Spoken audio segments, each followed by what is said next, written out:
Hello there and welcome back to Big Mouth. So how would I go at a Superman movie? I think we are desperate for a Superman movie that the mainstream audience would love and hardcore comic book fans would love. So we could all sit together and enjoy a film. I'm a big fan of Man of Steel, but we need to do something for everyone. I think it's criminal that we've never seen Superman in live action, whether it's TV or film, in his classic Action Comics costume. I would remedy that. So I wouldn't go on Krypton. I wouldn't do this big origin film. I would start the opening credits, and while the credits were going up, you'd see the rocket leaving Krypton, right?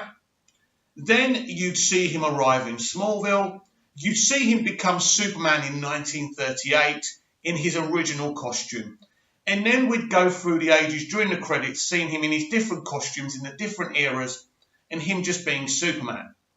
So we would see everything. So in my story, Clark's been Superman since 1938, right? So the film would then be set after the credits in the modern era.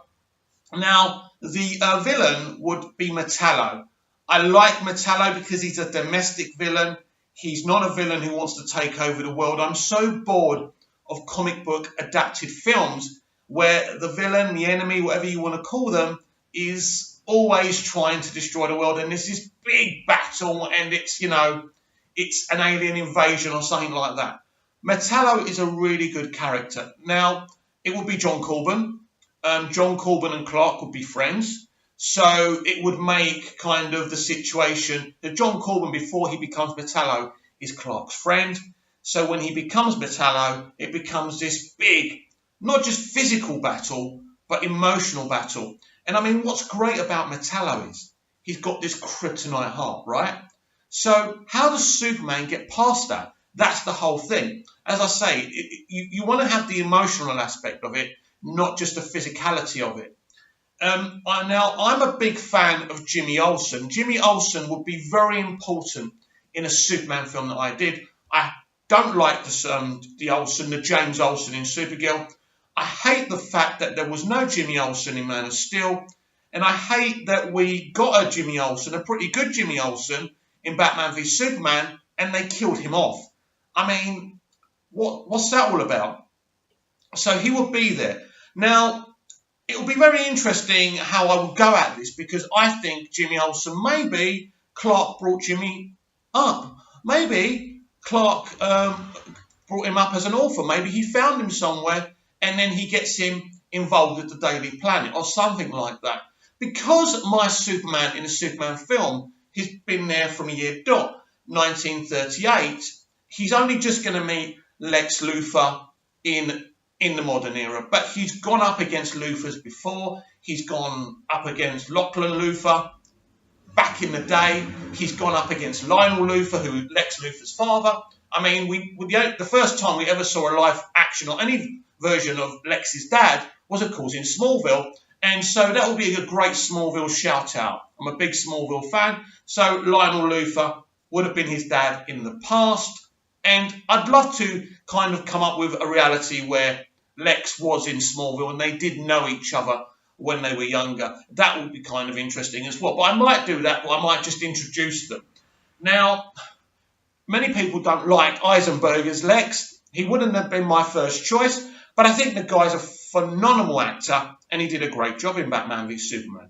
But I think we need a kind of Lex Luthor who looks like Vincent D'Onofrio, who plays Kingpin in the Daredevil Netflix series. I think we need someone who looks at really imposing, the kind of Lex Luthor from the comics. So Lex would be involved in my movie, but of course Metallo would be the villain, but Lex would be pulling the strings from the background.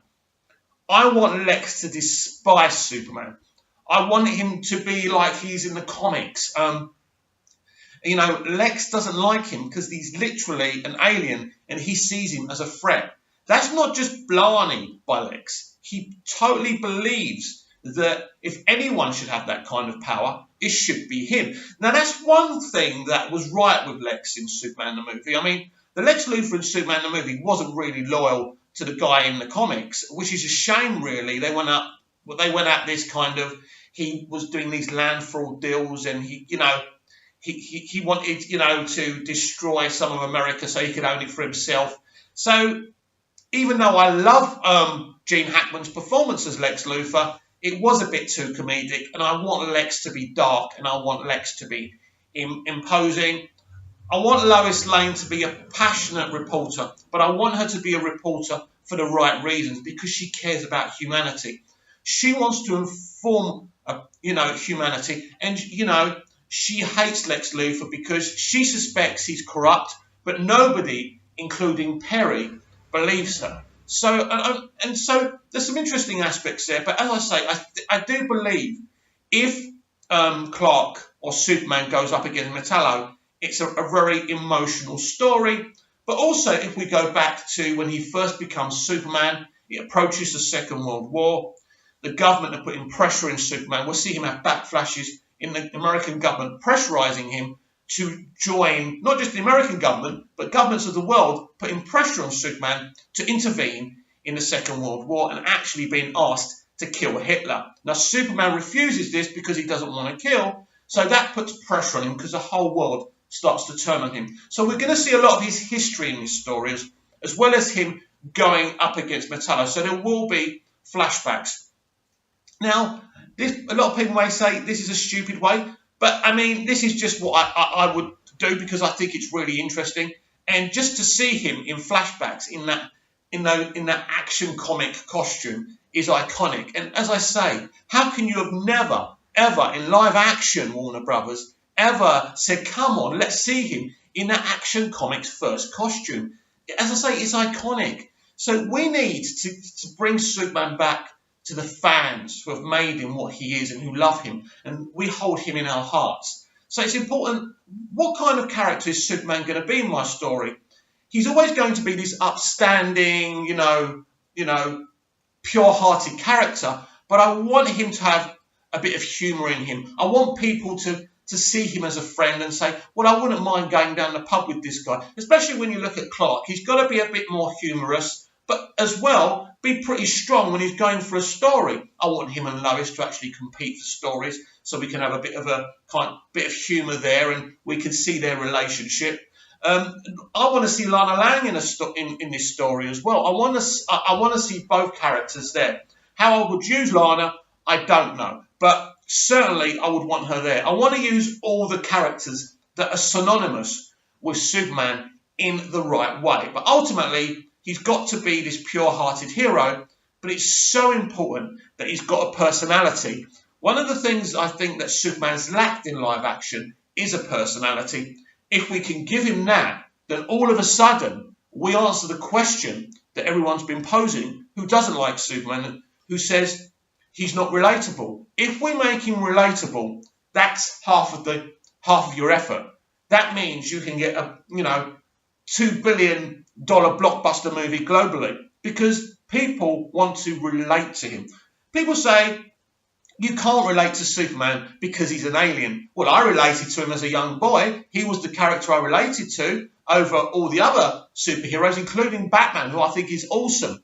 So I don't think he's unrelatable because he's alien. Because you can do the kind of thing where someone's come to another world. It's like when someone moves to another country and they have to decide. He's going to have this inner battle where he's pulled towards Krypton and his Kryptonian heritage and his human heritage. That's always been a big thing for Superman as well. I'm not going to destroy Krypton. I said in the opening credits we're going to see him leave Krypton. We're not going to see the planet explode.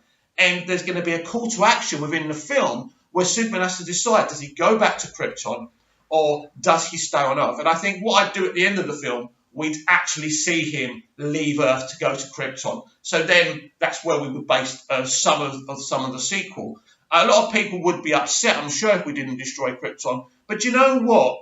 I think we have to make some changes. And I'm not saying change everything, but, if Krypton's there, how is Kryptonite? Now, I've got an idea how Kryptonite can exist without Krypton exploding.